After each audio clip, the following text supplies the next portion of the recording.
All right, I'm going to start the recording now. Okay. And I'm going to share my screen. So we're in the Bhagavad Gita, chapter 2, Shloka 3.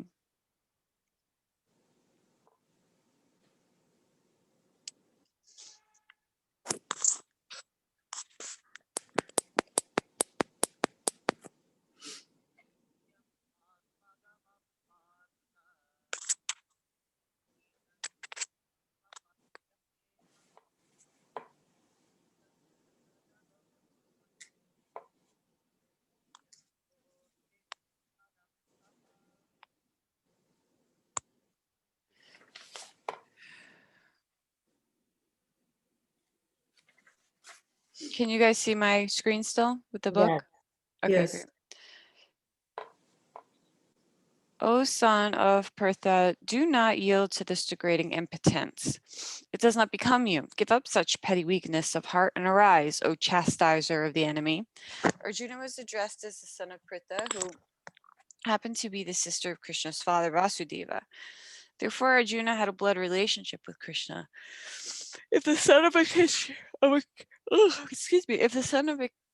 Kshatriya declines to fight, he is a Kshatriya in name only, and if the son of a Brahmana acts impiously, he is a Brahmana in name only. Such Kshatriyas are Brahmanas are unworthy sons of their fathers. Therefore, Krishna did not want Arjuna to become an unworthy son of a Kshatriya. Arjuna was the most intimate friend of Krishna, and Krishna was directly guiding him on the chariot. But in spite of all these credits, if Arjuna abandoned the battle, he would be committing an infamous act. Therefore, Krishna said that such an attitude in Arjuna did not fit his personality. Arjuna might argue that he would give up the battle on the grounds of his magnanimous attitude for the most respectable Bhishma and his relatives, but Krishna considered that sort of magnanimity not approved by authority. Therefore, such magnanimity or so-called nonviolence should be given up by persons like Arjuna and under the directions and guidance of Krishna.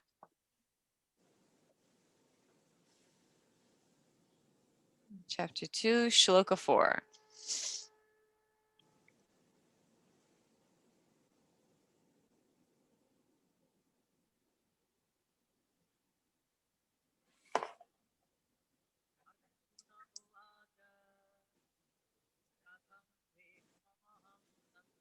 I can't hear it. Yeah, it's not coming across to me too. Yeah, I can't hear either if you're talking.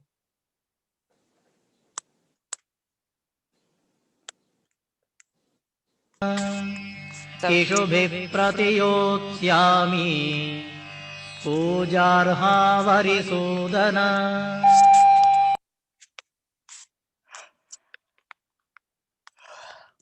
That worked. Yep. I forgot to share my audio. Arjuna said, O killer of Madhu, Krishna, how can I counterattack with arrows and battle men like Bhishma and Drona? Respectable superiors like Bhishma, the grandfather, and Dronacharya, the teacher, are always worshipable. Even if they attack, they should not be counterattacked. It is general etiquette that superiors are not to be offered even in a verbal fight. If they are sometimes harsh in behavior, they should not be harshly treated. Then how is it possible for Arjuna to counterattack them? Will Krishna ever attack his own grandfather, Ugrasena, or his teacher, Sandipani Muni? These are some of the arguments by Arjuna to Krishna. So the idea is, in this whole tradition, it's very much about respect. You know, there's this, the children are very respectable to their parents. They don't talk back, even if the parents get cross, or there's sort of a trust that there's wisdom in the higher generation that they should be following. You know, it's just etiquette, especially with your teachers. Sometimes the teacher will be cross, or the teacher will yell, or, you know, when you do not, you're not supposed to speak back. You're supposed to just be patient and try to realize that maybe you did something wrong. In this tradition, it's very different than the culture we live in.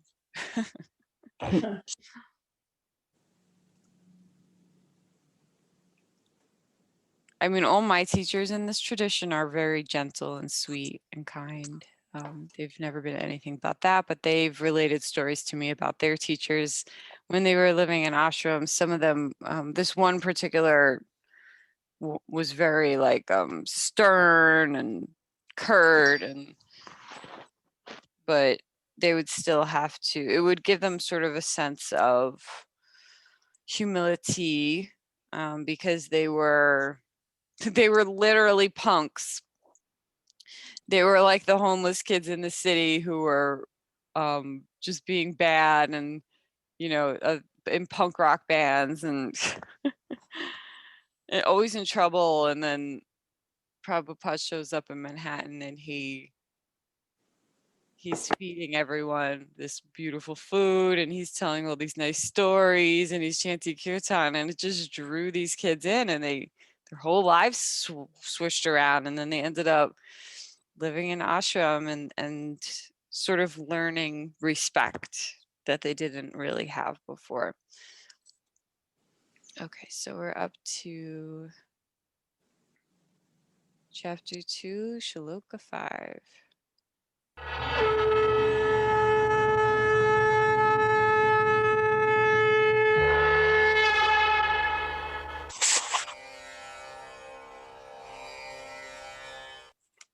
गुरून् हत्वा हि महानुभावान् श्रेयो भोक्तुम् भैक्षमपीह लोके हत्वार्थकामास्तु गुरूनिहैव भुञ्जीय भोगान् रुधिरप्रदिग्धान्.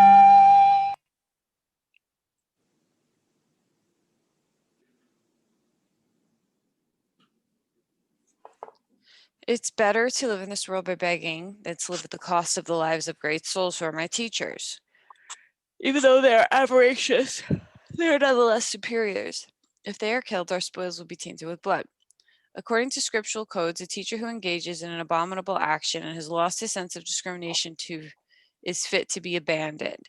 Bhishma and Drona were obliged to take the side of Duryodhana because of his financial assistance, although they should not have accepted such a position simply on financial considerations. On other circumstances, they have lost the respectability of teachers, but Arjuna thinks nevertheless that they remain his superiors. And therefore, to enjoy material profits after killing them would mean to enjoy spoils tainted with blood. All right, so we have that first sort of culture of respect, but the respect has to also kind of go both ways. There's certain conditions that you have to adhere to be considered a teacher in the tradition. Hold on, I have the text somewhere. Let me see if I could find it. It's from the Nectar of Devotion, I think. And it's I think we discussed this in the Yoga Sutras. Let me see if I can find it.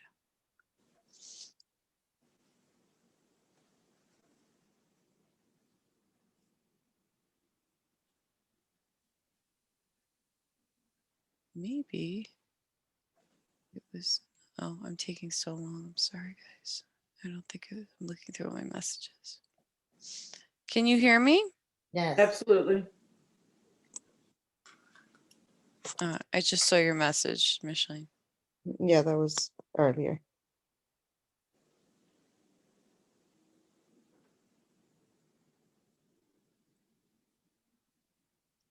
Here it is. A sober person who can tolerate the urge to speak, the mind's demands, the actions of anger, and the urges of the tongue, belly, and genitals is qualified to make disciples all over the world.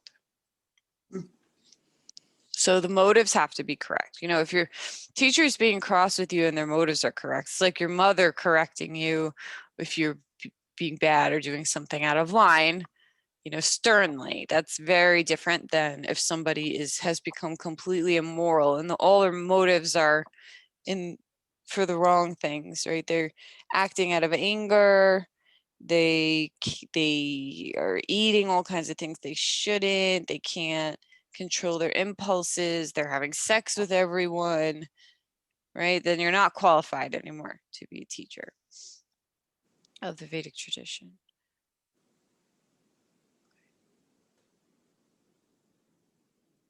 So this is text 6.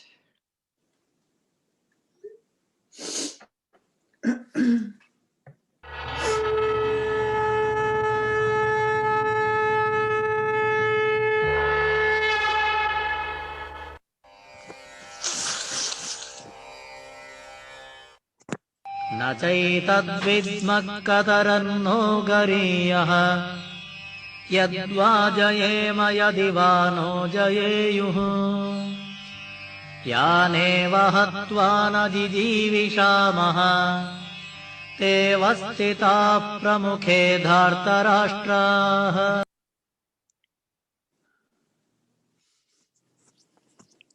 Nor do we know which is better, conquering them or being conquered by them. The sons of Dhritarashtra, whom if we killed, we should not care to live, are now standing before us on the battlefield. Arjuna did not know whether he should fight and risk unnecessary violence, although fighting is the duty of the Kshatriyas, or whether he should refrain and live by begging. If he did not conquer the enemy, begging would be his only means of subsistence. Nor was there a certainty of victory, because either side might emerge victorious. Even if victory awaited them and their cause was justified, still, if the sons of Dhritarashtra died in battle, it would be very difficult to live in their absence. Under the circumstances, that would be another kind of defeat for them.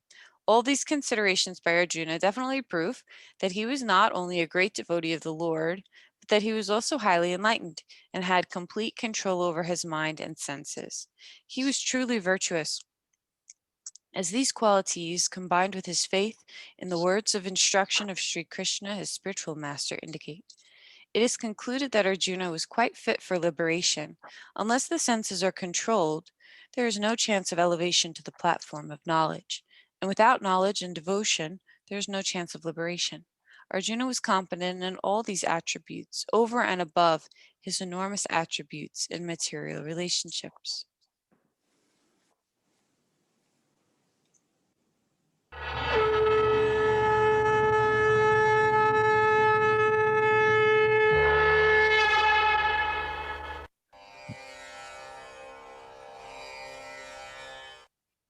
कार्पण्यदोषोपहतः स्वभावः पृच्छामि त्वाम् धर्मसम्मूढचेताः यच्छ्रेयस्यान्निश्चितम् ब्रूहि तन्मे शिष्यस्तेऽहम् शाधि माम् त्वाम् प्रपन्नम्.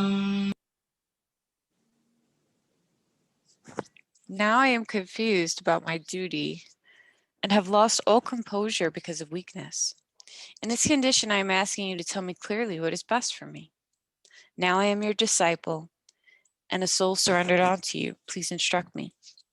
By nature's own way, the complete system of material activities is a source of perplexity for everyone. In every step there is perplexity, and therefore it behooves one to approach a bona fide spiritual master who can give one proper guidance for executing the purpose of life. All Vedic literatures advise us to approach a bona fide spiritual master to get free from the perplexities of life, which happen without our desire. They are like a forest fire that somehow blazes without being set by anyone. Similarly, the world situation is such that perplexities of life automatically appear without our wanting such confusion. No one wants fire, and yet it takes place, and we become perplexed.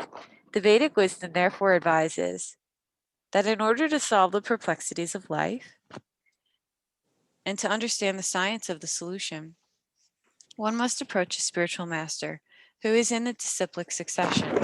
A person with a bona fide spiritual master is supposed to know everything. One should not therefore remain in material perplexities, but should approach a spiritual master. This is the purport of this verse. Who is the man in material perplexities? It is he who does not understand the problems of life. In the Garga Upanishad, the perplexed man is described as follows. Yova itad eksharam gargi avit visamal lokat pratiti sa kripanam. He is a miserly man who does not solve problems of life as a human, and who thus quits this world like the cats and dogs, without understanding the science of self-realization. This human form of life is a most valuable asset for the living entity, who can utilize it for solving the problems of life. Therefore, one who does not utilize this opportunity properly is a miser. On the other hand, there is the Brahmana, or he who is intelligent enough to utilize this body to solve all the problems of life. The Kripanas, or miserly persons, waste their time in being overly affectionate for family, society, country, etc.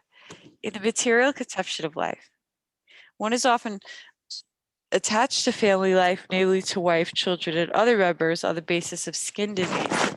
The Kripana think that he is able to protect his family members from death, or the Kripana thinks that his family or society can save him from the verge of death. Such family attachment can even be found in the lower animals who take care of their children also. Being intelligent, Arjuna could understand that his affection for family members and his wish to protect them from death were the causes of his perplexities. And although he could understand that his duty to fight was awaiting him, still, on account of miserly weakness, he could not discharge the duties. He is therefore asking Lord Krishna, the supreme spiritual master, to make a definite solution. He offers himself to Krishna as a disciple. He wants to stop friendly talks. Talks between the master and the disciple are serious. And now Arjuna wants to talk very seriously before the recognized spiritual master. Krishna is therefore the original spiritual master of the science of the Bhagavad Gita, and Arjuna is the first disciple for understanding the Gita. How Arjuna understands the Bhagavad Gita is stated in the Gita itself. And yet foolish mundane scholars explain that one need not submit to Krishna as a person, but to the unborn within Krishna. There is no difference between Krishna within and Krishna without. And one who has no sense of this understanding is the greatest fool in trying to understand the Bhagavad Gita. So what he's saying is that we create these attachments irregardless of what needs to be done or the behavior of others. And Krishna is trying to advise him that you shouldn't keep these people around just because they're your family, right? If you read in the other parts of the Mahabharata, they're very, very evil, very, very wicked. They do the wrong thing. They're hurting too many people, and Krishna has to take action. They've tried everything else because they're the family members, but they even tried to set the house they were sleeping in on fire.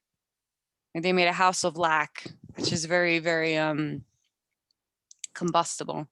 And then while they were all in it, they set it on fire. They've been trying to kill them for a long time.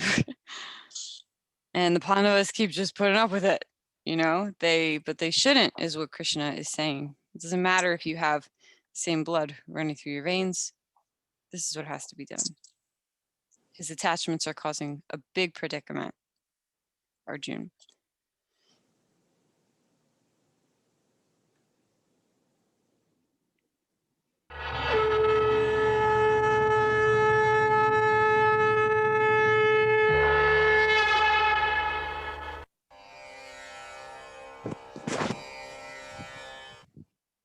न हि प्रपश्यामि ममापनुद्यात् यच्छोकमुच्छोषणमिन्द्रियाणाम् अवाप्य भूमावसपत्नमृद्धम् राज्यं सुराणामपि चाधिपत्यम्.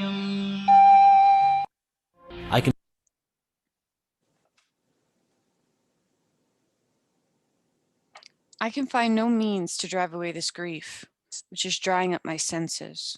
I will not be able to destroy it, even if I win an unrivaled kingdom on the earth with a sovereignty like that of the demigods in heaven.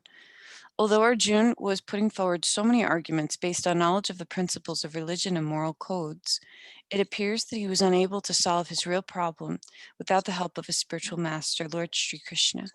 He could understand that his so-called knowledge was useless in driving away his problems, which were drying up his whole existence, and it was impossible for him to find such perplexities without the help of a spiritual master like Lord Krishna.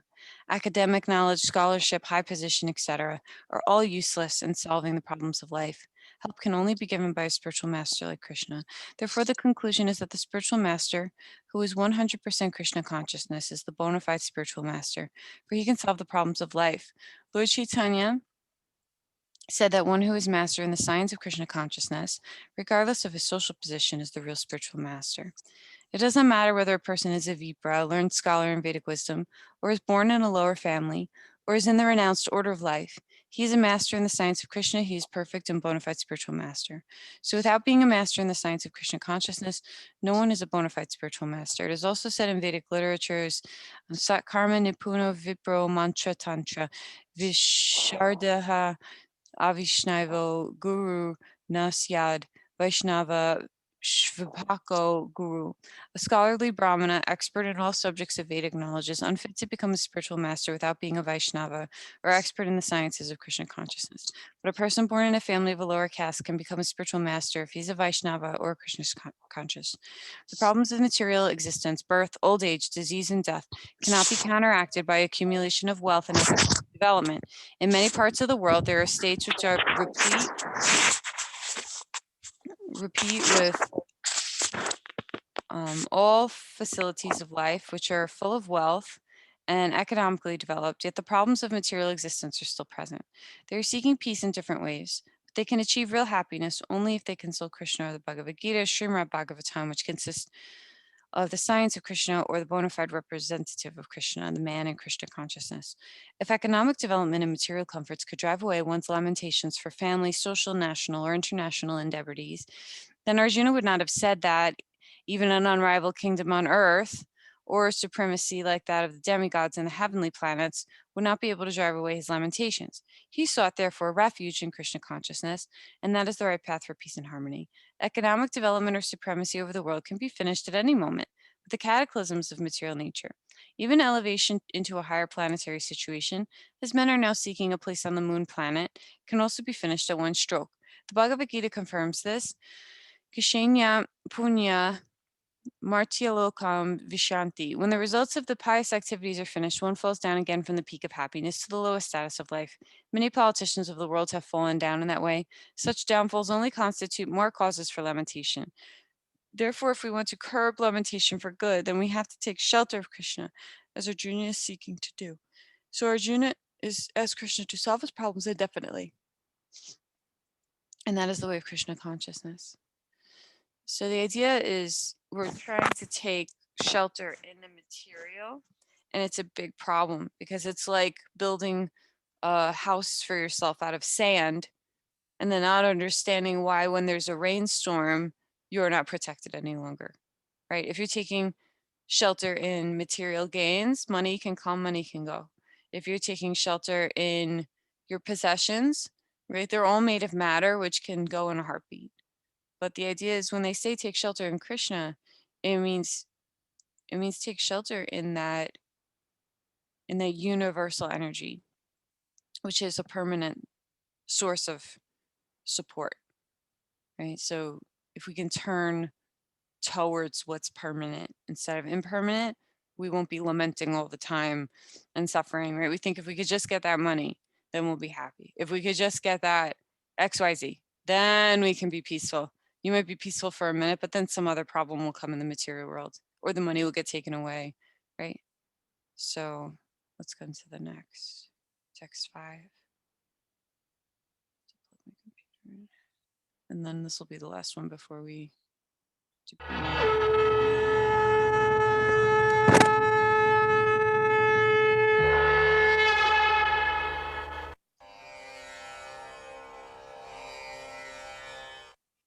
Sanjaya Uvacha Evamuktva Hrishikesham Gudakesha Parantapa Nayotsya iti Govindam Uktva Tushnim Babhuvaha.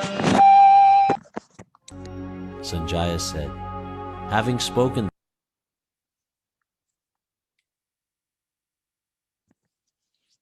Sanjaya said, having spoken thus, Arjuna, chastiser of enemies, told Krishna, Govinda, I shall not fight, and fell silent. Dhritarashtra must have been very glad to understand that Arjuna was not going to fight, and instead leaving the battlefield for the begging profession. But Sanjaya disappointed him again in relating that Arjuna was competent to kill his enemies, Parantapa, Although Arjuna was for the time being overwhelmed with false grief due to family affection, he surrendered unto Krishna, the supreme spiritual master, as a disciple. This indicated that he would soon be free from the false lamentations resulting from family affection that would be enlightened with perfect knowledge of self-realization or Krishna consciousness, and would then surely fight. Thus Dhritarashtra's joy would be frustrated, since Arjuna would be enlightened by Krishna and would fight to the end. Okay, so we're leaving off on chapter 2, text 10. Let's come to, well, any thoughts? Oh, you're muted, Sue. So I really appreciated the phrase, the perplexities of life. Thought that was perfect. And, you know, when you were talking before about how evil his cousins on the other side of the family was, I was thinking it's one thing to be convinced that it is important to get rid of an evil side of the family or to cut off contact with them, et cetera, et cetera. In terms of attachments, what about if you have family members who are not necessarily evil, but who hold with beliefs that are radically different than yours, so radically different that sometimes you think they are evil, but when you think about it, it's not evil. It's just that they're so radically different and they're so distasteful to an individual. I mean, I think that's more of a common situation, and it's very difficult.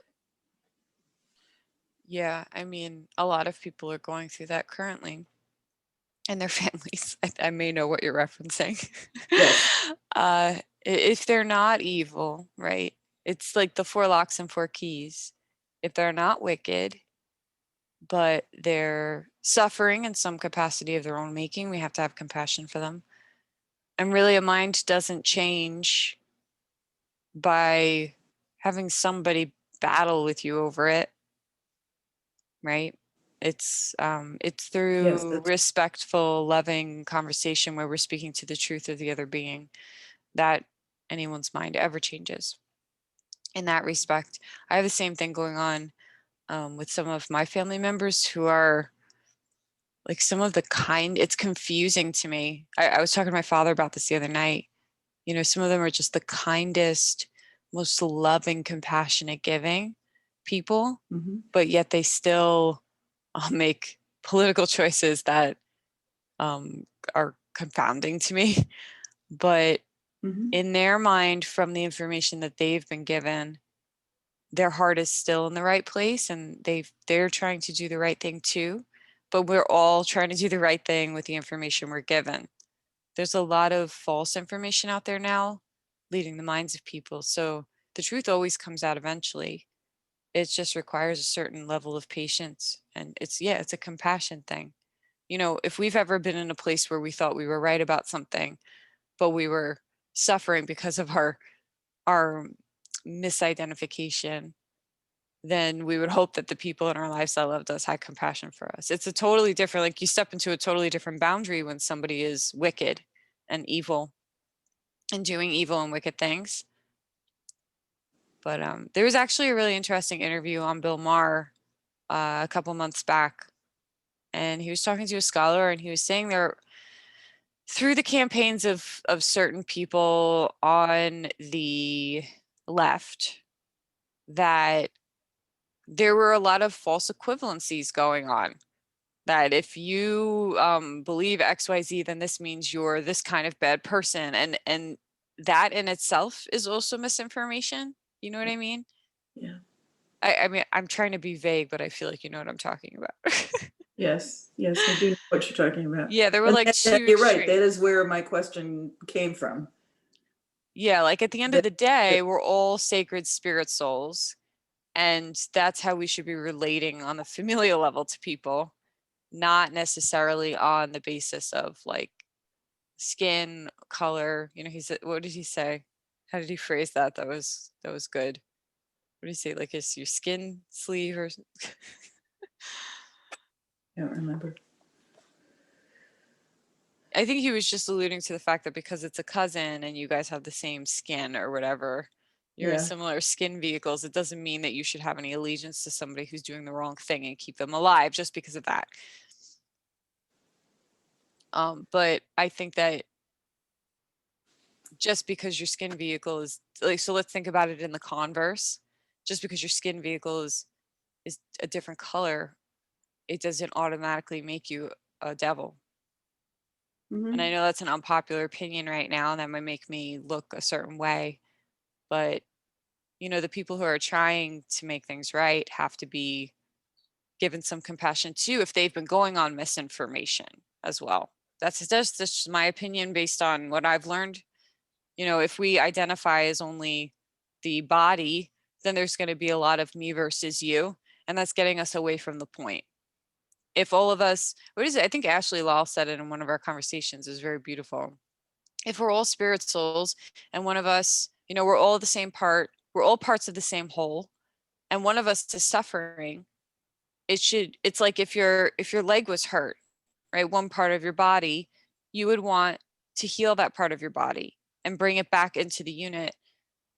And when people haven't Yeah. been treated like that, then they sort of butt against in the same way, like that whole fire against fire thing. And then they say, well, then you shouldn't be a part of the unit, so I can have a part of the unit. But it's all of it's messed up. All of it's like a misappropriation of how we should be thinking. You know, if someone's not acting wickedly, they're a part of the whole, and we have to find a way to heal together. If somebody's evil, then that's a different story. But if somebody's not evil, then they're a part of the whole as a spirit soul. And Okay. if we're attached to like my identity versus your identity, right? I'm attached to my identity and you're attached to your identity, it's going to cause some really severe fights and arguments. And that's sort of what the problem with division is. It's stoking ignorance of who we truly are down on the inside. The message of unity brings about a sort of deeper understanding, a deeper truth that we are all divine drops of this bigger consciousness, Krishna. So that's what he's talking about, Krishna consciousness. If you're always walking around with that consciousness, that the dog, we were talking about in teacher training yesterday, Samana, if we can have an equal vision, and we'll get into that in this book, an equal vision of the dog eater, the saint, the beggar, right? How do we have an equal vision of all those different containers or skin gloves? By seeing the truth of the being inside, that the truth of that being is made of the same stuff as what you're made of. We get divorced from that internally, and then that leaks out, and that causes, it causes more suffering for everyone. Am I being too vague? Mm-mm. No, I mean, it is, to me, it sounds like, and I'm sure it sounds, everybody has his or her own or their own interpretation, I'm sure, because to me, it sounds like you just have to be incredibly open to all things while also being incredibly cautious. Yeah. Because if you're too incredibly open, then you are accepting things that are really not acceptable. So you have to have some caution. But if you're too cautious, then you're being incredibly judgmental and closing off way too many doors when you're all really a part of the same thing. So So- this is like Okay. exactly what we were talking about yesterday, right? So I kind of split it into two categories, even though they're intermingled. You know, we have the spiritual discernment and then we have the material discernment. If I look at every spirit inside the vehicle of the mind body, which is material, and I look at every spirit as perfect, divine, beautiful, complete, whole, pure, I can love that unconditionally. But then if I look at the vehicle, sometimes that pure, beautiful soul is encapsulated in a vehicle that is mired in illusion, that is very, very imbalanced, that's mind is polluted, and that causes the vehicle to perform atrocious behaviors, which I cannot love and refuse to love. That's the discernment of the yogi, right? I love the soul inside, but I do not love the behavior So I can not condone the behavior while still loving the being inside. Mhm. So that's what the healthy boundary is of what you're talking about. It's like, this is what Krishna is trying to teach Arjuna. You know, he says later in the book, don't you see this has already happened? These souls are meant to take a new body. This is, or maybe these guys, I can't remember if they're like forever out of the cycle of birth and rebirth. I can't remember. We haven't read this in a while. But the idea is like, this is all predestined. This is a part of my plan. These souls are going, and you're going to be the one who gets rid of the material bodies. You don't understand that it's actually the greatest compassion what you're doing. You can love their being inside and still kill them. It's like the greatest, it seems like the greatest duality there, but really it's like that understanding that you're not actually killing them, that the spirit can't die. So it's this like very extreme circumstance to teach us this lesson. I mean, I think it opens, I've always had a concern that it opens people up for bad behavior if they don't understand the underlying principle of what's going on. Then it's, oh, it's an excuse for war. And but if you understand sort of like the deeper esoteric subtle parts of it, it's, and you've read the rest of the text, right? Some people just read the Gita. Like if you've read the rest of the text, you'll see that they have tried every peaceful diplomatic intervention and nothing is working with these people, and they're hurting people. Sometimes you have to stand up against evil. It was like with the Nazis. It wasn't the right thing to do to just stand by and let it happen. It wasn't the right thing to do to be a bystander. You had to step in and do something. That was the right thing to do. So that's the position Arjuna is in. He's dealing with like Nazi level, and it doesn't matter that they're family members. You can't make excuses like that, is what Krishna's trying to say, that there's like a plan here. You're not going into the woods, Arjuna, you're going to fight. There's nothing you can do about it, essentially. Right. It's like you're on the plane now, you can't get off the plane. Yeah, right. So how can you perform your dharma without accruing more negative karma? It's by loving the being and doing the action you need to do. I don't know. So if we translate that to sitting at the holiday table with our cousins and uncles and aunts who are like just so misinformed that they don't realize they're causing harm, what is the duty that has to be done? What's the compassionate thing to do? Hear them out, try to have a loving conversation, even if you have to do it 10,000 times, and hope that eventually they see, you know, but if they're acting out upon that misinformation in a way that causes harm, then something else has to be decided. You know what I mean? It's like in each moment, it's going to be different. But you still always love the soul. I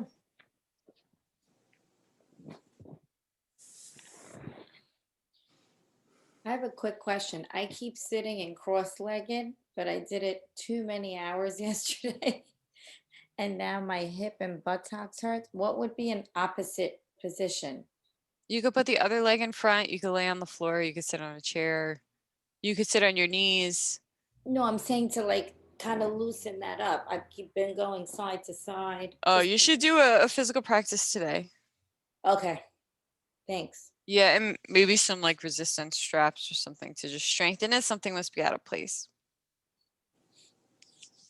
I know, it's hard sitting on the floor. They'll open. Okay.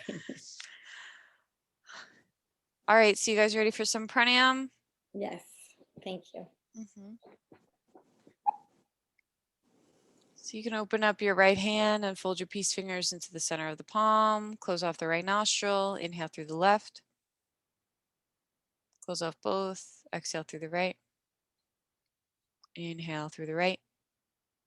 Close off both. Exhale through the left. Inhale through the left. Close off both. Exhale through the right. Inhale through the right. Close off both. Exhale through the left. Inhale through the left. Close off both. Exhale through the right. Inhale through the right. Close off both. Exhale through the left. Inhale through the left. Close off both. Exhale through the right. Inhale through the right. Close off both. Exhale through the left. Inhale through the left. Close off both. Exhale through the right. Inhale through the right. Close off both. Exhale through the left. Inhale through the left. Close off both. Exhale through the right.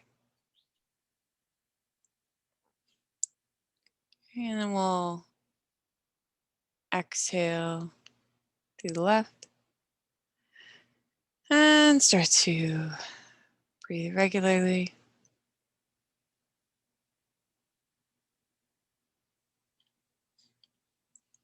Breath of fire.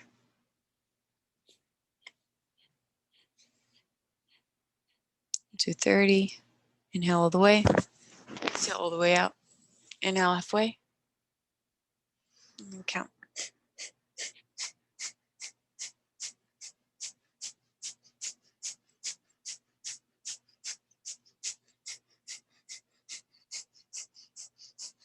Inhale all the way. Retain the breath. Exhale all the way out.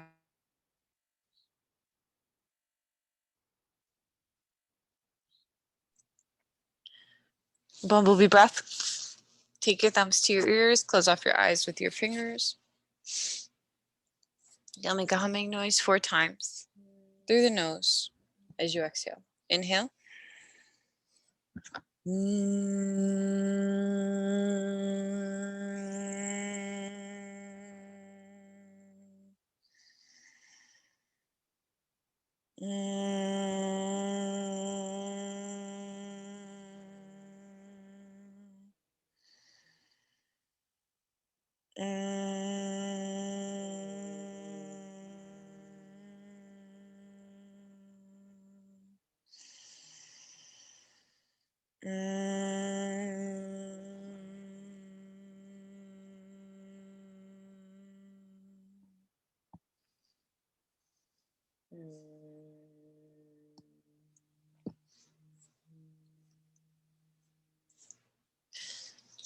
Then you can move into your 20-minute meditation practice.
Bringing the hands to prayer, bowing the head. Namaste. Have a great day, everyone.